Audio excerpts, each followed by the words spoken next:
Hello, xin chào các bạn đã quay trở lại với review 5 phút. Trong diễn biến mới nhất của Tuyệt thế Đường Môn 2, song thần Tu La và hải thần Đường Tam đã xuất hiện trong khảo nghiệm càn khôn vấn tình cốc của Hoắc Vũ Hạo. Liệu rằng chuyện gì sẽ xảy ra? Hoắc Vũ Hạo có bị bố vợ cho ăn hành ngập miệng hay không? Ngay bây giờ, hãy cùng chúng mình tìm hiểu nhé. Mở đầu tập 97, mở ra quá khứ đau buồn nhất của Giang Nam Nam, sự việc này được xem như bóng ma tâm lý, khiến nàng trước nay vẫn luôn tỏ ra lạnh nhạt với Từ Tam Thạch. Tại khảo nghiệm tiếp theo của càn khôn vấn tình cốc, Từ Tam Thạch được đưa về thời điểm năm hắn 15 tuổi, cũng chính là ngày gia tộc tổ chức lễ trưởng thành cho hắn. Một tên gia nô nhanh nhẩu chạy đến nói với hắn rằng: "Nhị thiếu gia, mau cùng ta đi thôi, nếu không sẽ trễ, ngươi còn không biết chứ, hôm nay ta đã tìm cho ngươi một cực phẩm, tuyệt đối khiến ngươi hài lòng. Ngươi không phải lúc nào cũng nói phải nhanh thể nghiệm cảm giác mỹ diệu một chút sao? Hôm nay là sinh nhật 15 tuổi của ngươi, gia chủ đã tự mình giúp ngươi chuẩn bị xong." Một loạt ký ức ùa về trong đầu Từ Tam Thạch, địa phương hắn đang đứng đúng là quê hương của hắn là người của đế quốc Thiên Đấu, Gia môn càng là một trong những ẩn thế tông môn của đế quốc. Là một hài tử có hy vọng kế thừa vị trí gia chủ nhất của Huyền Minh Tông, thuở nhỏ hắn liền được gia tộc toàn lực bồi dưỡng. Thời điểm 12 tuổi tiến vào học viện Sử Lai Khắc, đã lập tức cùng Bối Bối bỗng nhiên nổi tiếng, trở thành nhân tài kiệt xuất trong đồng lứa.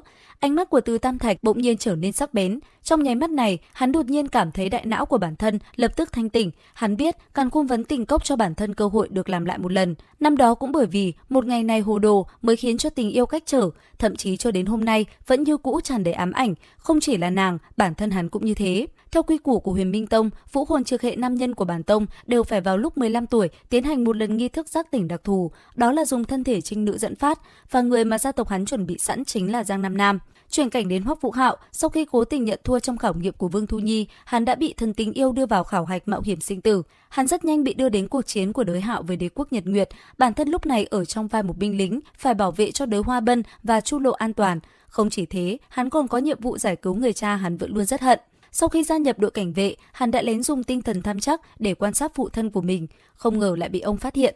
Tiếp theo, để nhiệm vụ hoàn thành, hắn đã phải dùng đến Nhật Nguyệt Thần Châm, hồn đạo khí cấp 9 đem ra đối phó với kẻ địch. Động tĩnh lớn đến nỗi đại quân của đế quốc Nhật Nguyệt tưởng rằng Tinh Không Đấu La đã phản bội mình, cũng nhờ thế mà khảo hạch của hắn đã hoàn thành. Thế nhưng, ngay khi đó, Hoắc Vũ Hạo cảm thụ được không gian xung quanh vặn vẹo, khiến bản thân choáng váng. Sau khi trải qua 2 lần quá mức mạo hiểm, lần đầu tiên khiến hắn chân chính tiến vào chiến trường, để hắn có trải nghiệm hoàn toàn mới. Chỉ cần có thể còn sống, rời đi càn khôn vấn tình cốc, lần kinh lịch này đối với hắn mà nói là một phần kinh lịch vô cùng quý giá, giúp hắn càng thêm trưởng thành.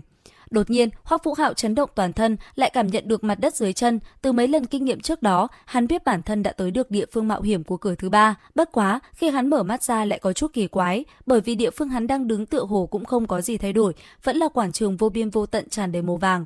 Khác biệt duy nhất chính là ước chừng mấy chục mét đối diện hắn có một người, một bóng người mà hắn không cách nào thấy rõ, toàn thân đều bao phủ trong vầng sáng màu lam ánh kim nhàn nhạt. Từ trực giác mà nói, Hoắc Vũ Hạo có thể cảm giác được đây là một tên nam nhân. Nam nhân kia nói với hắn rằng: "Đầu tiên, ta cũng không phải là đề mục khảo hạch cửa thứ 3 của ngươi, nhưng mà ngươi muốn tiến hành khảo hạch cửa thứ 3, nhất định phải cùng ta chiến đấu, dùng hết thảy biện pháp đạt được thắng lợi đi." Hoắc Vũ Hạo thoáng ngẩn người, hắn không nghĩ tới sẽ tao ngộ đến tình huống như vậy, cái gì cũng không nói rõ ràng, chỉ nói phải chiến đấu, chẳng lẽ đây là một phần khảo hạch của cửa thứ 3, nói chính xác hơn là màn khởi động. Có thể nói, lúc này Hoắc Vũ Hạo vẫn chưa biết được rằng người đứng đối diện sắp cho hắn ăn hành ngập miệng chính là nhạc phụ tương lai của mình, đồng thời là tiên tổ Đường Tam, người vạn năm trước vang danh Đấu La đại lục. Nhưng mà không chờ hắn nghĩ quá nhiều, thân ảnh phía trước lại đột nhiên di chuyển. Hoắc Vũ Hạo chỉ cảm thấy một đạo quang ảnh lam kim sắc lập tức đến trước mặt mình, một bàn tay lập tức chụp về phía bản thân. Tuy không có khí tức đặc thù gì, nhưng mà khi quang ảnh lam kim sắc xuất hiện, Hoắc Vũ Hạo lại phát hiện bản thân có loại cảm giác bất lực, một loại cảm giác mờ mịt thất thố, không biết nên dùng năng lực gì chống cự đối thủ. Bàn tay lam kim sắc khắc ở trên ngực Hoắc Vũ Hạo khiến hắn lập tức cảm thấy một cỗ khí tức khủng bố xuyên tim thấu xương bỗng nhiên bạo phát trước ngực mình. Trong nháy mắt này, hắn rõ ràng nghe được xương cốt toàn thân đều vang lên âm thanh vỡ vụn, loại âm thanh này quả thật quá kinh khủng. Đây chính là âm thanh của sự tuyệt vọng, của sự tử vong. Lập tức, thân thể Hoắc Vũ Hạo đã hóa thành bột mịn văng ra tứ phía, nhưng mà cũng ngay lúc này, một vầng ánh sáng trắng tinh đột nhiên xuất hiện từ địa phương Hoắc Vũ Hạo bị nổ tung, luồng bạch quang biến thành một bảo tháp 7 tầng tinh xảo, cấp tốc xoay tròn trên không trung, liền đem linh hồn của hắn hút vào trong. Ngay sau đó, một cỗ xung lực mạnh mẽ kịch liệt rung động, như muốn từ trong không gian này thoát ra ngoài. Thấy vậy, Đường Tam lạnh giọng nói: "Cũng xem như có chút tài năng, sức mạnh đến từ dị độ không gian ư? Quả nhiên là có một lão sư tốt. Đáng tiếc." Thanh âm ôn hòa toát ra một tia kinh ngạc. Ngay sau đó, một đạo ánh sáng lam kim sắc lập tức từ không trung chiếu xuống, cơ thể Hoắc Vũ Hạo lần nữa vỡ vụn. Đến đây thì cũng hết tập 97 Đấu La Đại Lục 2. Xin chào và hẹn gặp lại các bạn ở những video tiếp theo.